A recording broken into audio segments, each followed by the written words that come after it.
बल और गति, ये दो शब्द हमारी दुनिया को चलाते हैं।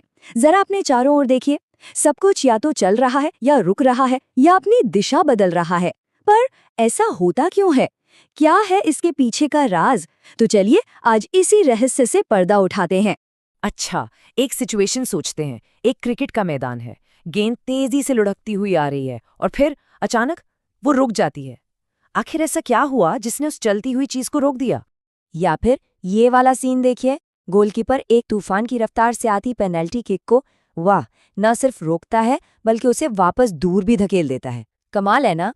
और हॉकी के मैदान में वो क्या चीज है जो एक खिलाड़ी को इतनी शक्ति देती है कि वो पलक झपकते ही गेंद की पूरी दिशा ही बदल दे?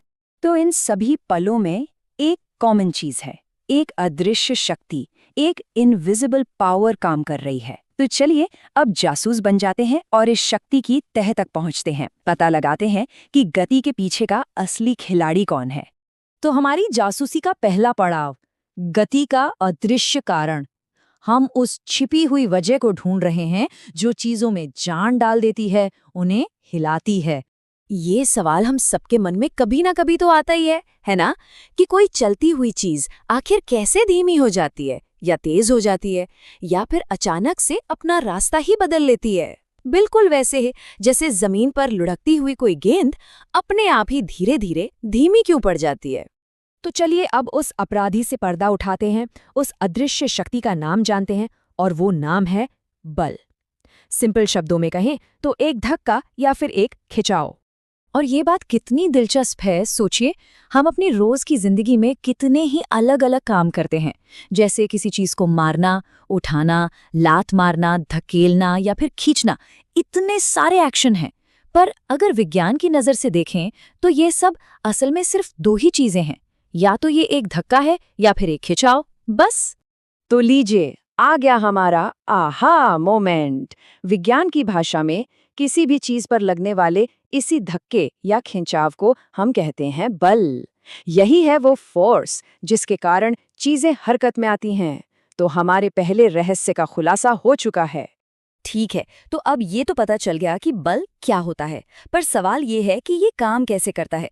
तो चलिए इसके काम करने का पहला और सबसे जरूरी नियम समझते हैं, बल के लिए आपसी क्रिया।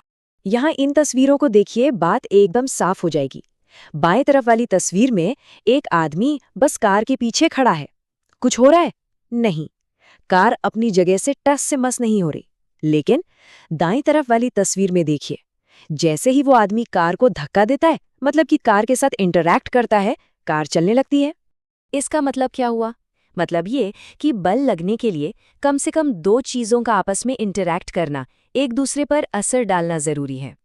बल कोई जादू नहीं है जो अपने आप पैदा हो जाए। अब एक और मजेदार चीज देखते हैं।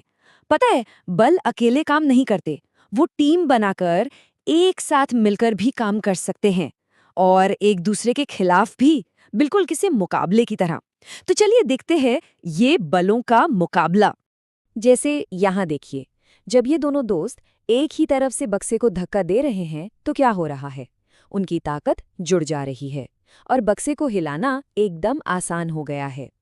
लेकिन जब वो आमने सामने से उल्टी दिशाओं से धक्का दे रहे हैं तो उनकी ताकतें एक दूसरे को कैंसिल कर रही हैं, एक दूसरे के असर को खत्म कर रही हैं।